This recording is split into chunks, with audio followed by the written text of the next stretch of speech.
First of all, let me introduce myself. My name is Brandon, DJ Bonics. I'm the Director director of strategic partnership. Okay. I also DJ right. for Wiz Khalifa. Nice. I've been doing that for 15 years. I'm a kind of a veteran DJ. I DJ for Snoop Dogg when he needs me, which has been cool. I did I did a couple of them past few months with him. Vegas? In LA. In LA. Okay. Yeah. No, nice. I did. I went to Europe with Snoop. Oh, wow. And with Wiz, I've been with him for 15 years all over the world. So that's kind of how I got my degree in weed, you know. Yeah. That's one way to get it. Right. And sure. I think, like, you know, it's cool that Jardín, they kind of appreciate that culture aspect of it. Oh, yeah. You know what I mean? Yeah. Because I feel like that once we get into business, people forget that part. Oh, yeah. Because, you know, corporate does not dictate culture, right? So no, not at all. I like that aspect of Jardín, but let's just jump right into it. All right, I don't have a fancy intro. Normally, I like the guests to introduce themselves because I feel like that you know you better than me, right? I don't really have a fancy intro either. Let's do it. I'll tell you who I am. So, Marlon Coburn, President, THC Design. I've been with the company since 2019. Okay. So, you know, it's been a very long one. I run the ship down there for THC. And how long has that company been around? Well, technically, it's been around way prior to legalization. Like trapping, 2012. basically. Yeah, exactly. So I came in during legalization. Right. So I don't have those cards before. Right. I don't have the legacy cards, but I did come in during legalization. Well, piecing it together, it sounds like you just kind of dove right in. I mean, obviously with thought and probably, but I feel like you just kind of dove right in, jumping from pharmaceutical to cannabis. Oh, absolutely. Right?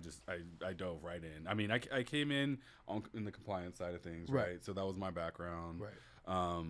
It's not really different across the industries when you're doing it from that perspective. Right. Compliance is compliance. I know it's boring. But there's like super shit show rules for compliancy, right? I mean, they're bad. Right. They're bad. Which is, the regulations are not good at all. And do you feel, and this isn't like a pharmaceutical company versus marijuana thing, but do you feel like they make it hard for cannabis, huh? Yes. They absolutely make it hard. Nevada actually is one of the, so we're only in California and Nevada. We just expanded into Nevada. Yeah. It was a big learning curve, Nevada's tight. Because of the liquor and the gambling makes it a little bit more tricky, right? I mean, there's so many weird rules, like Instagram rules and all this stuff. It's crazy, dude. I kind of appreciate it, though. I appreciate Nevada's approach to it. Like, what's their, tell me coming from compliance side, right?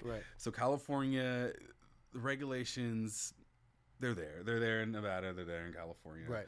Enforcement, non-existent in California. I mean, not really. I'm in Santa Monica and like somebody's selling dabs, dabs and mushrooms on the path there. Exactly. So as a legal business, right, it makes it tough for us. Right. And you see it across all the companies and the brands in California. They're struggling with it. Nevada, my experience with it has been quite different. A lot of enforcement. Right. You know, the regulators are visible. Right. You see them. They come to the facilities often. Now, I'm not asking. I mean, they'll come and be like, "Your music's too loud." Like, yeah. Exactly. Sheesh. I'm not asking for them to come necessarily. Right. But when you do that, you start to learn the industry, right? Like you start when you're talking to the regulators, you start to understand the pain points, and that's how you improve as an industry. Like there has to be buy-in on both sides, right? And that's the first thing. Coming into California, you could tell immediately there was no experience in regulating this plant, right? But you have to, because at any point when they want to, they could just be like, "You're not compliant," and for this long and this many years. So you had to clean that up. Would you say you just had to get it back on? Oh yeah, clean. It's a lot of cleanup, and it's not. I don't think anyone was. I came into an operation that they were definitely trying to do the right things, right? But you need to have someone kind of come in and guide that process, and that's what I was brought in to do, right? So brought in to do the compliance, set up the procedures, right, and have the company start to think in that way. Right. And that's really how I learned the industry, right? Because I had to start talking to everyone. Right. And a lot of people don't see that side of it, and it is it's a necessary, most important side to stay compliant. You know, most people see the cool weed part of it, but there's this whole other book. Heavy. Yeah, it's a heavy book. It's a heavy book. Yeah, for all businesses, I saw the back end of what you guys are doing here. Right. You know, you guys are on top of it, and if you're not, it's going to be a tough day, right? It's gonna be, you can't survive without being compliant. You need the compliance. Were you into cannabis before you worked in cannabis, or? I was heavy into cannabis from I was a late bloomer. Okay. So I didn't start smoking until my first year of college. Okay. What college you go? I was at Cal State North. And you grew up in LA, so it was always around you. I grew up in LA. Was it you were turned off by, or just wasn't? It was a thing, right? When I smoked, like it was. I'm sure most people remember their first experience, but like, tell me about it.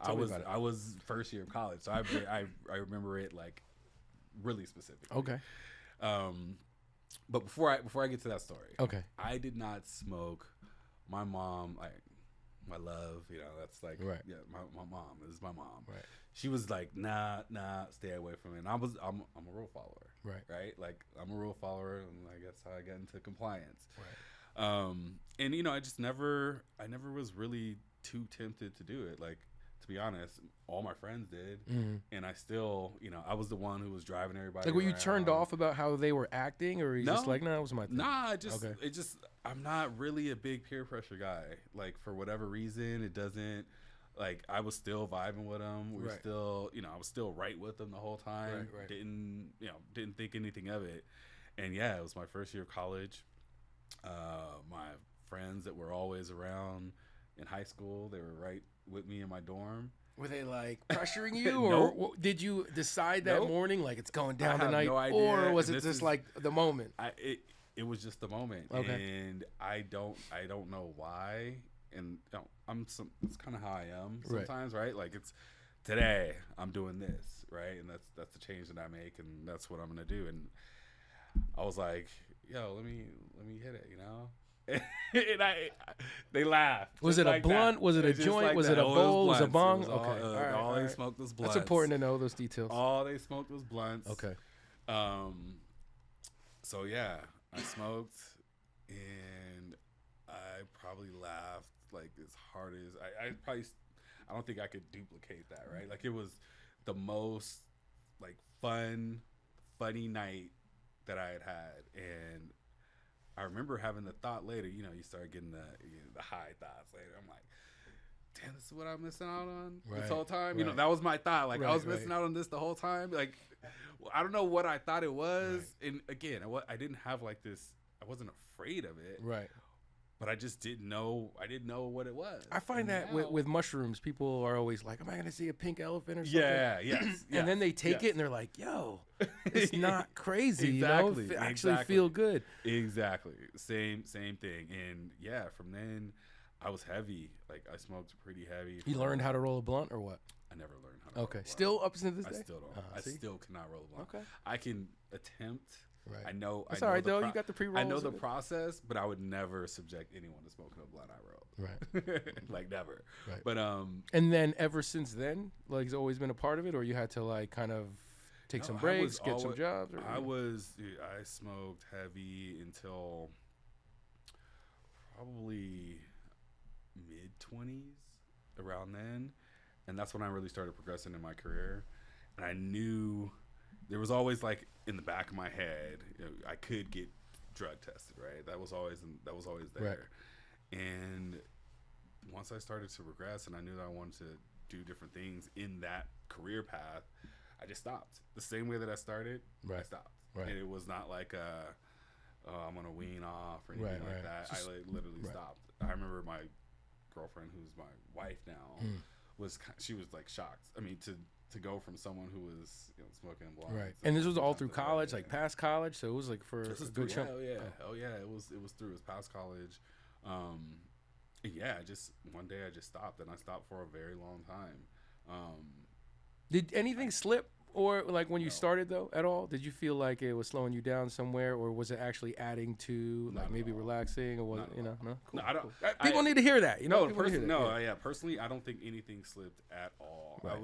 So what most people don't know about me is I used to do beats, right? I used to produce, right? That was my thing. That's what I wanted to do. Amazing. Right? I wanted to produce, right? So I did that all through high school, into college, and you know, imagine not smoking ever, before, right, and then smoking for the first time in college while trying to be a producer, right. It changed my game like so much, right? So the creativity side, I saw that immediately, right. And then just the camaraderie. I remember one of the things that you have like these moments, right? Especially high moments, I call them, and there'd be times when it hit me like I've met some of the most unique and interesting people that I probably would never have met because I'm smoking. Because smoking, yeah. I felt that way a little bit with cigarettes for a while because, you leave the party. Yes. And I guess you could throw weed in that. You leave the party and you're out there. And you're like, you start talking to people. Cool. And then you're like, you start brings people together, man. It really does. Together. It absolutely does. And yeah, it changed the game for me on the producing side. I don't think it had any effect on my work, my day-to-day life. I honestly don't. And then when I stopped, I just How long did you stop for? Probably a good 6 years. God bless you, man. Like that. And then you got back into it after joining THC Design, or that's another story. The first time I smoked after THC Design, that's another story that's probably not as funny, but the first time I smoked was after joining THC Design. I was there probably 3 or 4 months. Right. And again, I'm around. It wasn't a pressure thing. It wasn't a pressure thing. No, and that's one of the things getting into the industry. I think a lot of people don't realize too. That pressure's not there. Like I think there's this perception of peer pressure, especially with weed, and like, oh, you're around people. They're gonna make people don't want you. No one's trying to force you to smoke weed. You know what I mean? Like that's not the case, and it never was the case there. And I just chose on my own one day. I remember I was getting off on a Friday. And I was like, I'm just smoking. And I smoked. I will never forget. I love this story so much. I smoked, and then I got in the car to drive home. Kids don't do that up. Kids don't do that up. I know. It's all right, though. And I literally was like, I had the panic, the classic panic attack. Okay. It was like the weed brownie. But not to that extent. I wasn't like calling. I knew. So it wasn't a warm welcome, you'd say? It was like, no, oh shit, because it was also a vape. Okay, and that's more concentrated. Yeah, it was like a live resin vape, and I'm like, I hit it like a blunt. You know what I mean? I was smoking. Oh man, you jumped right in. I went all back. I went all the way. Because even if you smoke a lot of weed and you hit a vape like that, you're still. I know. Well, I realized it. I realized it then, and then, classic me. So that was Friday. And I get home, and I had a little one at the time. He was 1. I get home, and I'm like, I'm just gonna focus. I'm gonna just play with my kid. Right? And I remember being on the ground playing with him, and having a thought like, he knows. Oh my God. He knows I'm different. I'm not the normal dad. Like I had the whole panic, and then it wasn't, of course, till the next day. Or that night, I started to feel fine again, and I remember the next day. This is funny. My first thought, right in the morning, was like, I gotta smoke again, because I felt defeated. Like I felt like that's not how I used to feel. Right. And I smoked again, that night. Didn't go as hard, but felt kind of the same way. Right. And then I was like, oh my God, did I really lose my tolerance? And then eventually, I got like a flower vape. Right, and then I started trying some of our pre-rolls, and then did you dive into the terpenes aspect of it, I guess, or what? No, not at that time. I mean, I knew we were heavy on terpenes since I joined the company. That was always a huge thing. We had our little terpene spin wheels, like our BA team used to do. Right. So it was on the peripheral, but I didn't think about it in that way. Right. My whole thought was like, I did it before. Okay. Yeah, I haven't smoked in so long. My tolerance is just gone. Right. And so the next day it was like I felt defeated. So I had to try it again, and then it felt a little better. And then I started going back into the flower, and that was kind of like my entrance back in. Right. These days, I do prefer flower. If I'm gonna smoke, I will do flower. Right. Everyone has their different things, but that's still my favorite way to enjoy it. But even these days, I don't smoke anywhere near the level that I used to. Like that. The early times was. Now you're the pusher, man. Now you're the pusher. Yeah, you know I guess that's too. I guess it's the overabundance too, right? I don't think I could ever run out at this point, right? Right. And now now it's just like I love it. I don't even really smoke that much. Let's talk about THC design and just like what I guess we could speak in California since that's where it kind of started, but then specifically Nevada. What do you think sets your company apart from all the rest? Oh man. I love the packaging, by the way. The packaging is excellent. I'm a big fan of the berry bonds too. Oh, you do? Okay. Yeah. See, I love that you said that because it's that's a sneak one, but like, there's people in the company that's also their favorite. Okay, cool. I don't know if it's what I tried yet, but I like the berry bonds. Okay. The most popular is probably Crescendo. Okay. And then XJ is what we're known for. Like that's our legacy. XJ. Okay, I don't think I've tried the XJ yet. XJ is a straight Jack. Like Jack. It's a straight Jack, but it's an amazing one. Who's growing it here in Nevada? So we have our team. Oh, here. Yeah. Okay, cool. Yeah. So we have a facility. We started growing in January of 2024. Okay. Long road between the regulators that we talked about a little bit, right? Getting everything right. Transferring everything over, and so we took over a grow. Right. And yeah, we've been growing our own product there. Yeah, I want people to know though, like just so many layers. We get reached out a lot by like some people all around the country, like, yo, I got a strain, and it's like it's just not that easy, dude. It's not. I mean, I guess in other parts of the country you can buy the packaging and then. But when you legally want to do it, it's not that easy. It's not that easy at all. And if you want to do it right, which there's many ways. We one of the goals we had was to expand out of California, right? We're a California brand. We've been there forever. We got to get out of California. We want to do it methodically. This was one of those things. It was time and place, right? And it was like, let's do it. It's close enough. We can get there. We can start building the team. And that we had the opportunity to do it in I feel is the right way for a flower company, because we were able to grow our own flower. It's not easy, you can do licensing deals, and those are interesting too, right? Like, you control the quality and the QC of it. But for us to be able to grow our own strains over here in Nevada, that's bullshit. Yeah, it was huge, and we're so close, right? I always say it's easier to get to Las Vegas for me in SoCal than it is to get to Northern California. Right. It's so much closer. You have to have that same consistency, right? Across, like, because people are gonna see it. Right. A lot of people. I mean, I don't know the percentage of tourists or travelers in Vegas, but I'm sure a big chunk of it's from California, right? So we want to make sure you go into a dispensary and anywhere in Nevada, you're gonna have that same experience, right? And I think we've done a really good job. I was talking to the team down there. We were hopeful to launch in June. We were hopeful to launch in August of last year. The product just wasn't ready, and we didn't want to hit the market ever and fall flat on our face. Right. Like that would be the. It's happened here a lot too. I've heard people stories. rush things, and they can admittedly be like, we didn't do it the right way. Yeah, no, 100%. Like, the pressure was there. The pressure was absolutely there, but the team, and it wasn't just me, but our team, they really stood behind. Like, no, we want to put out something that's good, and I think we finally got there. It took a while though. It took a while growing in. Besides the location, the distance from home base, growing in Nevada is different than California, right? Different environment. Right. And so it took a lot of time to kind of figure that out. So, but I think we're there. No, the flower's good, man. And like I said, I love the packaging, and I'm curious to just see how.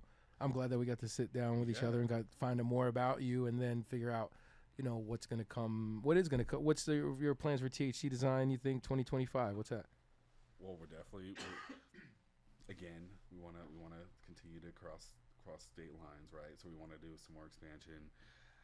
How and where is still undetermined yet, but that's one of the big focuses. And we're going to be polishing up what we're doing here right now. Like, there's there's room for improvement. You know, we're always trying to get better, and I think we can get a lot better. Oh, great! A great start so far. I want to touch on, I read a couple articles that you were in, and there's a big emphasis on representing, minorities and DEI. Yeah. Obviously, it's been an interesting year with DEI, yes, it has, and so, but you guys are still forward thinking about, with the company. That doesn't change anything. No, that doesn't change anything with us. No, absolutely. Like, one of our things, when we're looking for HR, I look for a people and culture person. Right? Like, the people are everything to me. When I walked around here today, one of the things that struck me is the people. Right? You can tell, and businesses don't run well without good people, and they got to feel good about coming to work. Right? You got to build. It's a whole culture. Yeah, it's a culture. It's definitely a culture behind it. And so it's not easy, especially the more you grow, right? You got to try to find ways to kind of pull people back to the center. Right. But you gotta continue to beat the drum. Like that's. I mean, all those point of views are so important. To build culture in a place. I think, like they said, I'm sure Zach had told you. like 75% of our staff here is like women or minority. Really? No, I did not get that stat. And most head departments are women. Wow. And there's actually a lot of LGBTQ here as well, which has been cool. Because historically in companies I've worked with, it's been pretty vanilla, So absolutely. But tell me, there are faces and definitely players in the game.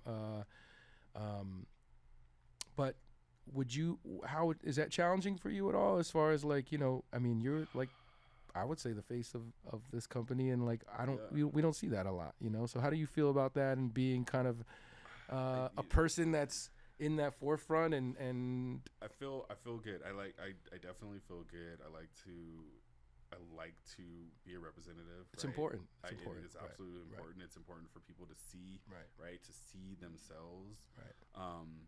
And it's one of the things that you can really forget, right? Like going day to day, like I forget. Like I don't think about the fact that I'm Black, right? I don't think about it, but then there's these moments, and that's why months like Black History Month are so important, right? Because you do reflect, you do think about like, wait, you know what I mean? Like I'm doing something here, and this is more than just me. It's important. It's really important. It's really important. So, it's not something I think about all the time, but representation is probably one of the most important things when it comes to diversity, right? Any DEI. I think the big talk right now is, merit based and things like that, right? You still got to be able to see yourself there at some point, like, yes, merit is one part of it, but how do you get there? How do you build the confidence? Right. In a kid to think that they can even achieve that. Well, even on a level of like you're selling product to not just one color or one gender. Absolutely. So it's like we need women, we need people of color. We need everything. Right. We need everyone. I kind of zoom out a little bit because I'm first generation here. My mom's Filipino, and I'm basically working in cannabis. I'm like introducing, like my mom's kind of into CBD now a little bit. So it's like I'm the representative of my family tree of making that stigma kind of go away. And I think when you actually frame it like that, I'm like, yo, it's an important role, dude, because you're showing that cannabis is a real job. Yep. You could take care of your family with it. Yep. I think there's also obviously the plant medicine is very important versus the white pills and all that. Yep. Absolutely. So I definitely, I'm proud of that. Yeah. No, that speaks to me a lot. The mom I was talking about earlier. Right. Her son, right? She did not want me to smoke at all. She was very much like, stay away. Her son is the president of a cannabis company. That's right? it. So like, the end of the day, representation matters in so many different ways. Right? Totally. It's across the board. Right. Yeah, I think getting rid of the stigma that's going to be one of the things that's going to take us a very long time to do. Right. But it's steps, happening. Right? It's happening. Baby steps, and we're getting there. Last but not least, I know you got to catch a flight. Yeah. What did you think about Jardín, man? Oh my god. Like, I mean, you've been to dispensaries, you've seen dispensaries. What do you think about Jardín in general? Well, I mean, just Jardín. Yeah. What do you think about Jardín? Period. Okay, where do I start? So I've been into your dispensary several times, right? Okay. I've been into the front. Right. And so anyone who's been here, you're getting taken care of. I love how the flower is displayed. You can tell your bud tenders are highly educated, right? They can cater to whatever the patient's needing. Right. Guide you. Huge emphasis on terpenes, which we love, right? Right. It's funny. We have our little terpene cards that we have, and then I remember our first time coming in here, we're like, oh, like they think the same way. Right, you know what I mean? right. Like you don't see that all the time. What really struck me was coming in the back, right? So I started, coming in the back, and this is when I really start to learn about how business is clicking, and I could see the culture. I could feel how everyone's, you could tell when people are liking each other, right? Or at least they're happy to be at work. Right. You can feel that very organized. I loved you had the whole compliance area, making sure everyone was on top of it. I felt like there was one guy just kind of standing there, like checking the checker, right? Just making sure it feels like you've thought through everything. Nothing's like last minute. Hey, we're just gonna do this. Like very well thought through. The marketing is amazing. I love everything that I see. The picture wall, the videos. You guys got that little brag cabinet with all the 60 awards. Yeah. Well deserved.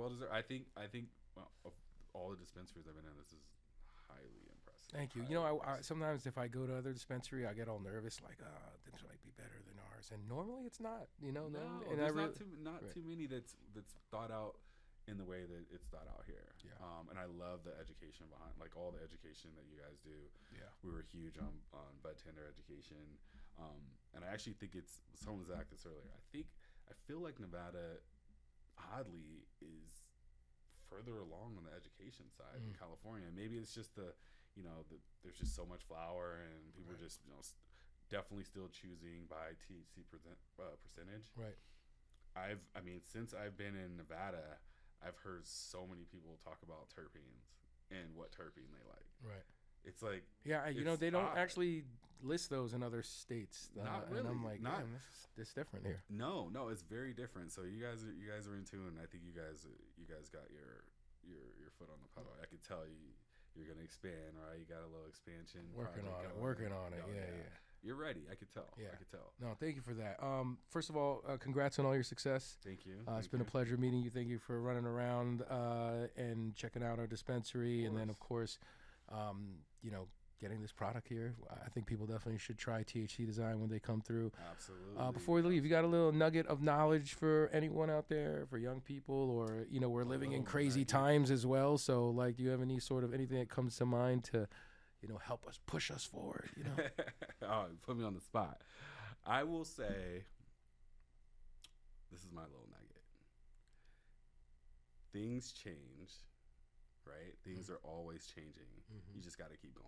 Right. Like, you got to keep going. Like, I don't know how many times I felt like, I don't know, I'm going to get through this one, right? Or how long is this going to last? It never lasts forever. No matter what it is, it never lasts forever. Just keep going.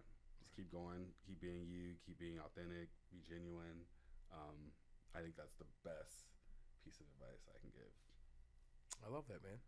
Well, thank you for hanging out with us. One more before we go, though. Yeah.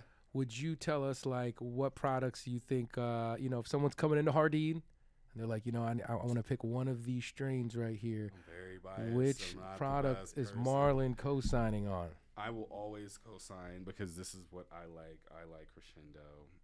I feel very basic saying that in my company because it's just like it's Crescendo, right? But that's, to me, I'm more of a uplifting, like that's how it feels. It gives me that. I'm already like a laid back guy. Right. You know what I mean? I need to be more laid back. Crescendo gives me that good, like, uplifting feel. That good 28%, huh? That good 28%. Yeah, and like I said, we can do better. We're definitely more than that. We can hit better than that. So, Crescendo, though, I would highly recommend Crescendo. But honorable mention, I'm going to say Garlic Cocktail. Okay. I keep hearing it's one of the favorites here from the staff as well. Flavors, can't really match it. Really good. More of an indica side. So not my favorite, but I would say Crescendo is the top of the top. There it is. Thank you so much, Marlon, for joining us. We appreciate it. We hope to see you soon. Anytime. Congratulations once again on all your success and spending some time with us here at Jardín. Thank you for your time as well. Yeah, man. My guy. Appreciate you. Thank you. Jardín, Las Vegas.